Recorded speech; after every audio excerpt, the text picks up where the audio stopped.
네, 계속해서 자연적 교회 성장에 대해서 다루게 됩니다. 자연적 교회 성장이라고 하는 것은 인위적인 방법을 통해서 교회가 성장하는 부분들에 대해서 반대적 개념으로 나온 것입니다. 하나님께서 교회 안에 자연적으로 성장할 수밖에 없는 요소들을 다 두셨답니다. 여러분들도 그렇게 생각하십니까? 예, 그래서 성경적인 원리만 제대로 맞으면 교회는 성장할 수밖에 없다. 그런데 지금의 많은 교회들이 인위적인 성장을 추구하고 있고 그것이 전부인 것처럼 말하는 것은 그렇게 옳은 일은 아니다 하는 개념으로 자연적 교회 성장이라는 부분들을 다루게 됩니다. 저도 이 책을 읽을 때마다 옳은 말이다, 정말 중요한 이야기이다 그 생각들을 하게 됩니다. 그렇다고 한다면요, 교회가 성장하기 위해서는 가장 기본적인 8가지 질적인 특성들이 있다.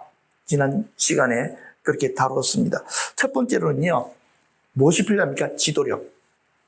두 번째로는요, 은사 중심적인 사역. 세 번째로는요, 열정적인 영성, 특히 기도가 불처럼 불붙어야 된다. 그렇게 했습니다. 네 번째로는요, 기능적인 조직. 교회 조직이 잘 기능적으로 준비되어져 있어야 된다. 그랬습니다. 다섯 번째로는요, 예배가 살아 있어야 된다. 그 생각합니다. 여섯 번째로는요, 소그룹이 활성화되어져 있어야 된다. 일곱 번째가 뭐냐니까요, 필요 중심적인 전도, 실제적 전도가 일어나야 된다. 이렇게 말하고 있습니다. 마지막으로는요, 사랑의 관계였습니다. 자, 그렇다고 한다면은 여러분들은 이 8가지 중에 어떤 요소가 가장 중요하다고 그렇게 생각하십니까? 박정선 집사, 어떤 요소가 가장 중요하다고 본인이 개인적으로 느낍니까? 예배. 예, 좋습니다. 이홍진 집사님은? 예배. 오내 집사님은? 예배. 마지막으로 지혜 한번 물어볼까? 예배. 저는 뭐라고 대답할 것 같습니까? 예배입니다.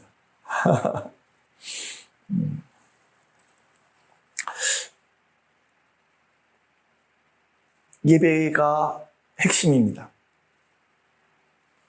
다른 것들도 전부 다 중요합니다. 그런데 예배가 죽으면요, 엔진 꺼진 자동차와 같습니다. 절대로 앞으로 나갈 수 없습니다. 살아있는 예배, 성령님이 역사하시는 예배, 우리가 예배에 정말 모든 것을 집중해서 간절하게 나아가야 됩니다. 그런데 참 재미있는 거는요, 이 책의 저자는요, 예배가 진짜 중요하지만 다른 요소들이 함께 해줘야지만이 제대로 된 성장이 일어난다. 그렇게 이야기합니다. 그 말도 맞습니다. 그렇죠? 그래서 우리가 전반적으로 이런 걸 다루면서 우리 교회가 어떤 교회, 어떻게 건강한 교회로 자랄지에 대한 생각들은 우리 모두가 함께 공유하고 있어야 됩니다.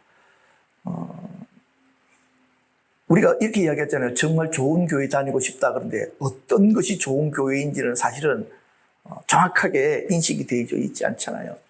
지금 우리 오후 시간에 다루는 것이 어떤 교회가 진짜 좋은 교회인가 하는 부분들을 그렇게 다루고 있습니다. 오늘 우리가 함께 다룰 것은요, 최소치의 요소입니다.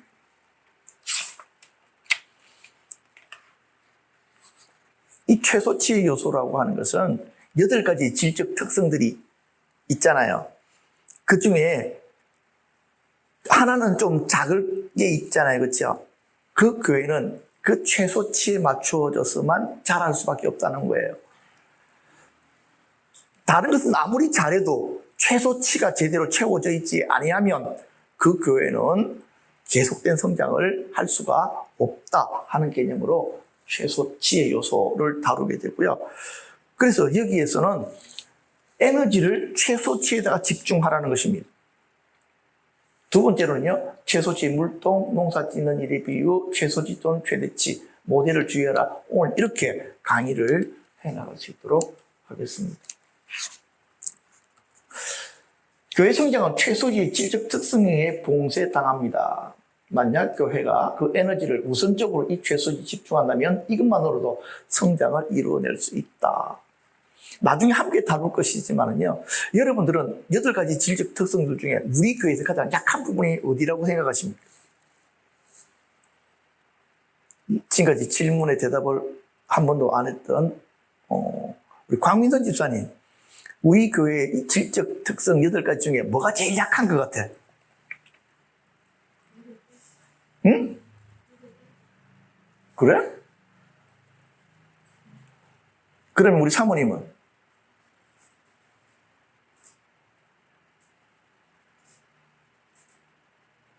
아니, 이 뜸들일 일이 아닌데.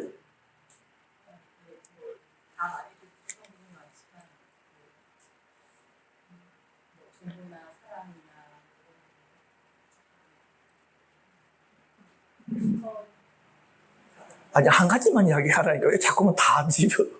한 가지만 이야기 한번 해보세요. 정도. 임영규 집사님은?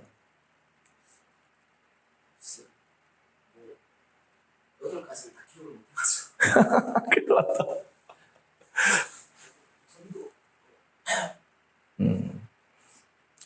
보니까 우리 교회 남자들이 너무 수고들을 많이 해서 남자들끼리 한번 언제 보신학집에 가서 우리끼리 따로 모임을 한 번씩 해야 될 것 같아요. 기력들이 딸려서.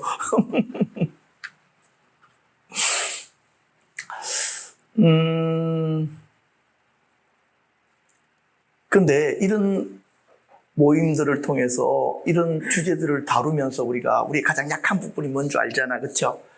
그런 부분들을 스스럼 없이 이야기 같이 하고 그 부분들을 어떻게 우리들이 회복시켜 나갈 것인가를 이야기 나눌 수 있는 게 저는 건강한 교회라고 생각을 합니다. 그래서 우리 교회가 가지고 있는 가장 최소치의 그 부분들을 거기다 집중을 해야 된다는 겁니다. 얼마만큼 집중을 해야 되니까 다윗이 골리앗과 싸울 때에 돌멩이 몇 개 가지고 싸웠습니까? 5개입니다. 그렇죠? 근데 이 다윗이 돌멩이 하나 가지고 아주 정확하게 맞춥니다. 그 말은 얼마나 집중했겠느냐는 거예요. 5개가 있으니까 그냥 대충 그냥 5개 중에 하나는 맞겠지. 이런 마음으로 던진 게 아니라 이 하나를 던질 때 나의 모든 것을 던진다는 마음으로 던졌기 때문에 그것이 골리앗의 이마를 갖다가 정확하게 박혀가지고 골리앗을 넘어뜨린 것입니다. 지금 우리 교회가 진짜 성장하기를 원한다고 한다면 우리 교회의 최소치의 그 부분들에 대해서 우리가 정확하게 어떻게 하면 이 부분들이 회복될 것인가를 함께 나누고 함께 기도하고 어떻게 실제적으로 이것을 감당할 것인가를 해가지고 실천하게 될 때에 그 최소치가 올라오게 될 것이고 그것에 따라서 교회는 성장을 하게 될 것입니다.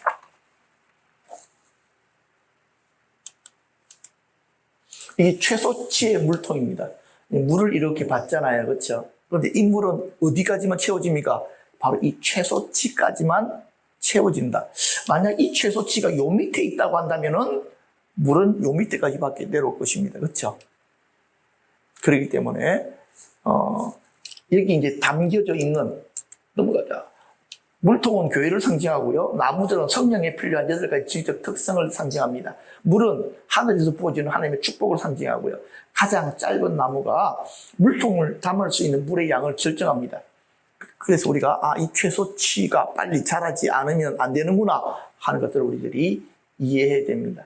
그래서 만약에 우리 교회가 물을 더 채우기 위해서 가장 긴 나무인 열정적 영성인 기도를 더 강조해야 되는가라고 의문점을 딱 찍어놓은 것입니다. 우리는 어떻게 생각하느냐니까 기도를 적게 했기 때문에 은혜가 넘치지 않는 거야라고 생각하지만 최소치가 계속 그 수준이면 아무리 하나님이 은혜를 많이 부어줘도 어떻게 된다고요? 다 흘러나가 버리고 최소치밖에는 남아있지 않게 된다. 지금 이렇게 이야기합니다. 여러분들도 그렇게 생각하시죠? 그렇죠? 분명히 열정적인 영성인 기도를 강조하는 것은 당연한 거예요.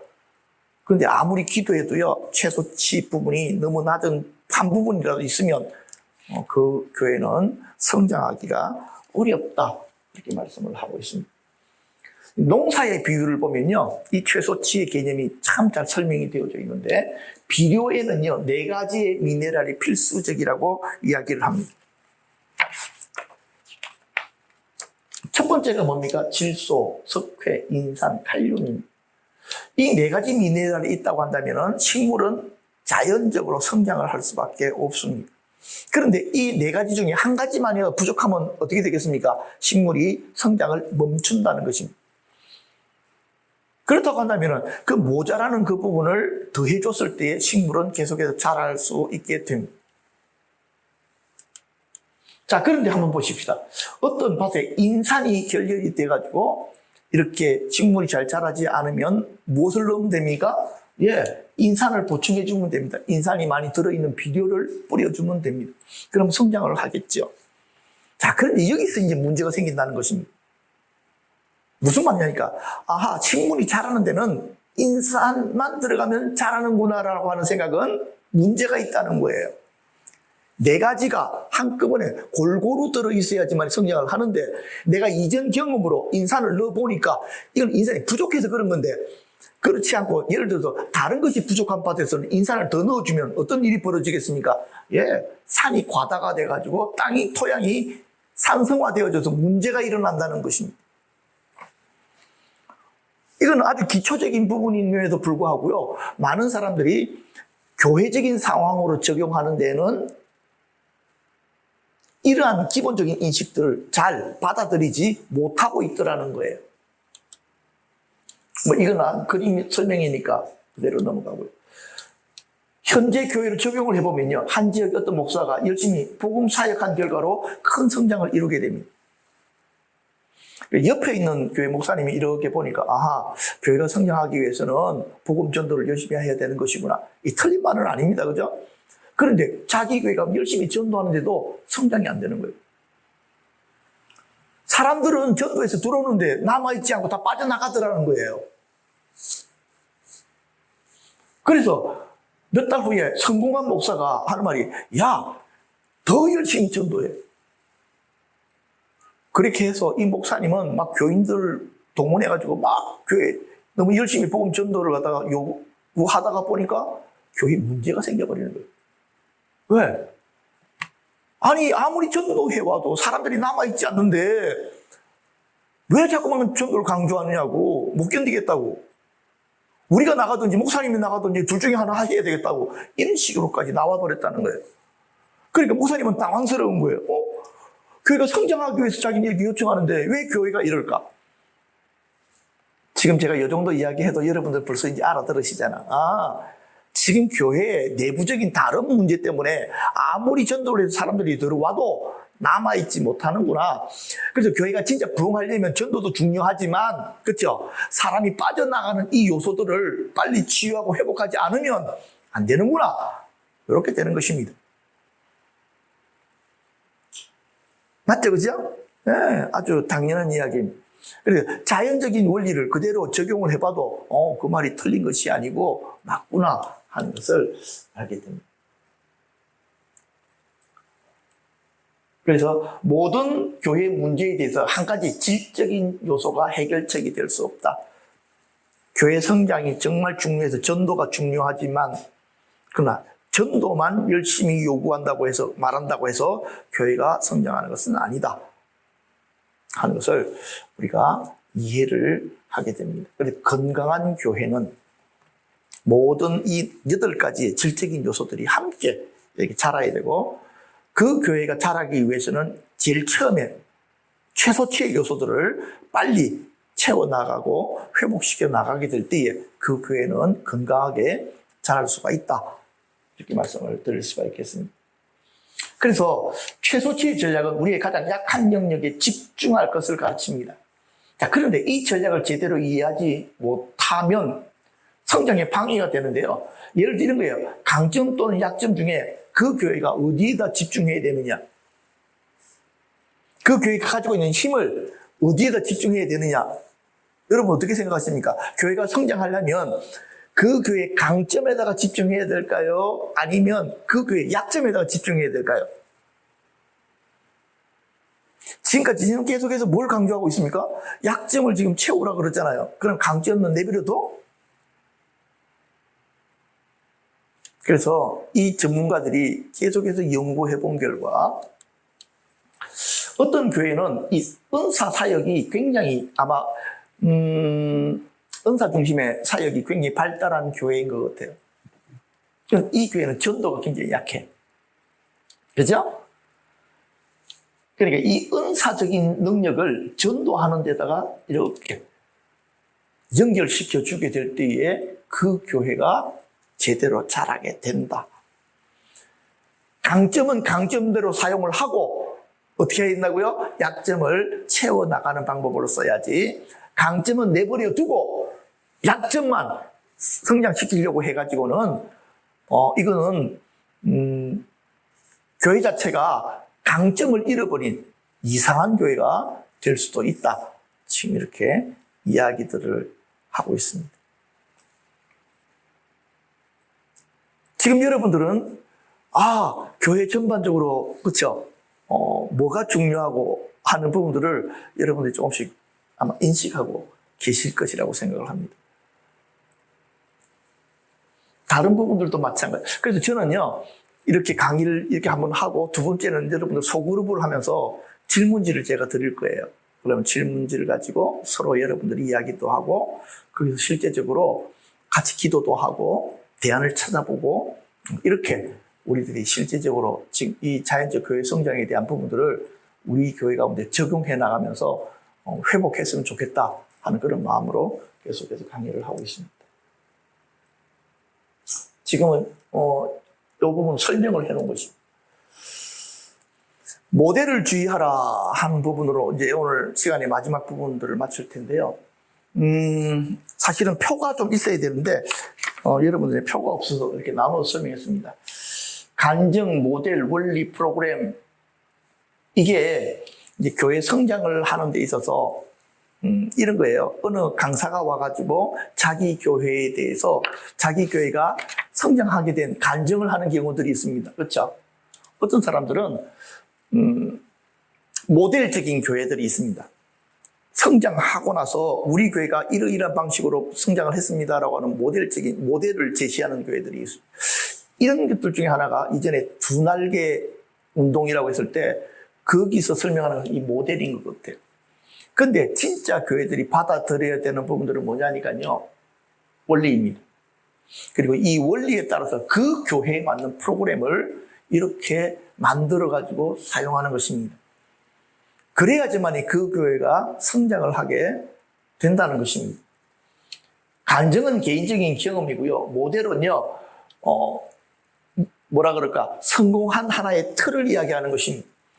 원리는 규칙을 이야기하는 것이죠. 프로그램은 적용하는 방식이죠. 자, 그런데 목표가 뭐냐니까요. 이 간증은 다른 사람이나 교회들에게 자극을 주는 것에 지나지 않습니다. 모델은요, 실제적인 그런 것을 보여줌으로 말미암아 우리도 저렇게 되어졌으면 좋겠다라고 하는 이것도 동기화를 시키는 역할을 하게 됩니다. 그런데 이 원리는요, 모든 교회가 성장할 수밖에 없는 어떤 질적인 특성을 이야기하는 것입니다. 그래서 지금 이 자연적인 교회 성장에 있어서는 원리에 대해서 계속해서 강조를 합니다. 프로그램은 실제적인 단계로 만들어서 어떻게 쓸 것인가 하는 부분입니다. 그래서 목사인 제가 해야 되는 것은요, 프로그램을 만드는 거고요. 원리는 우리 모두가 깨달아야 되는 부분들입니다. 잘못된 사용은 이런 거예요. 어떤 사람이나 교회가 경험한 것을 너희들도 똑같이 경험해라. 참 어떤 사람이 영적인 체험을 했어요. 막 간증을 합니다. 여러분들도 나와 같은 체험을 하지 않으면 그건 온전한 성도가 아닙니다. 이렇게 이야기하면 그 사람이 문제 있는 사람입니다. 그의 경험, 그의 간증은요, 그의 것일 뿐이에요. 모든 사람의 것이 아니라는 것입니다. 모델입니다. 여기서 똑같은 모델을 꼭 같이 본받아야 된다라고 누가 말하기 시작하면 문제가 있습니다. 이전에도 제가 두 날개의 어떤 사역자들이 와서 이렇게 강의를 한 거 들으면서 강의 내용이 너무 좋았어요. 근데 그분들이 하는 내용이 뭐냐 이거예요. 우리가 쓰는 교재 이걸 그대로 써야 되고 우리가 하는 프로그램 이대로 해야지. 이게 조금만 틀려지게 되면 아무런 역사가 안 나타난다라고 이야기하기 시작했습니다. 그래서 저는 이 사람들이 잘 하는 건 사실이지만 자기들이 하는 방식이 마치 모든 것인 것처럼 이야기하는 것은 옳지 않다. 그런 생각을 했거든요. 원리는 근데 여기서는요, 어떤 원리를 설명했는데도 불구하고 많은 방법 중에 하나라고 받아들이는 것은 또 문제가 된다 하는 그런 뜻입니다. 프로그램 같은 경우에도 이 프로그램만이 모든 교회를 성장시키는 유일한 프로그램이다 라고 이야기하면 그것도 문제가 있습니다. 올바른 사용, 간증, 우리가 경험한 것이 얼마나 멋진가를 알았다면 하나님께서 너희를 위해 준비하신 것이 무엇인지를 한번 기도 한번 해보자 라고 이야기하는 것이 제대로 된 간증입니다. 그렇죠?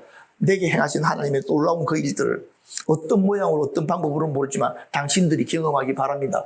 이렇게 하는 것이 가장 좋은 간증의 방법이고요. 모델 같은 경우도 마찬가지입니다.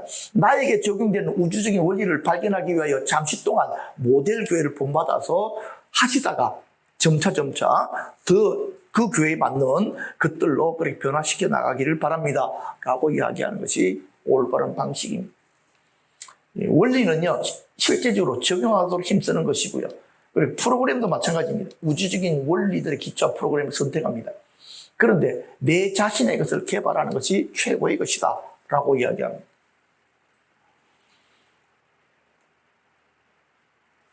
저와 여러분들이 앞으로 해야 될 일들은 우리 교회의 성장을 할 수 있는 프로그램들을 정확하게 우리 교회의 것으로 잘 다듬어서 준비해서 활용하고 사용해야 됩니다.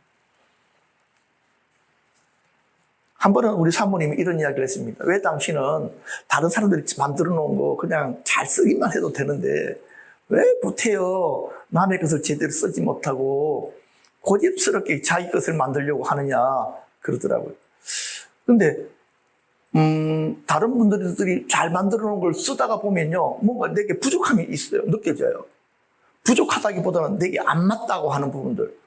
그러다 보니까 그 부분은 손을 안 댈 수가 없고, 그러니까 찔끔찔끔 고치다가 보니까 나중에는 못 쓰겠어. 그냥 내 거 만들어 써야 되겠어. 이렇게 되더라고요. 근데 여러분 너무 걱정하지 마십시오. 내가 이 나이가 먹도록 열심히 하다가 보니까 그 틀들이 다 나와 있습니다.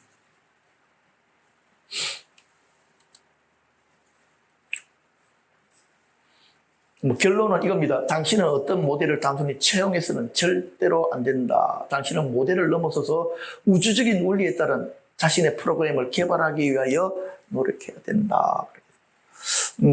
우리 교회가 할 수 있는, 우리 교회가 해야 되는 그런 어떤 조직, 그런 프로그램, 그렇죠? 그런 것들을 잘 가지고 그것들을 잘 준비해서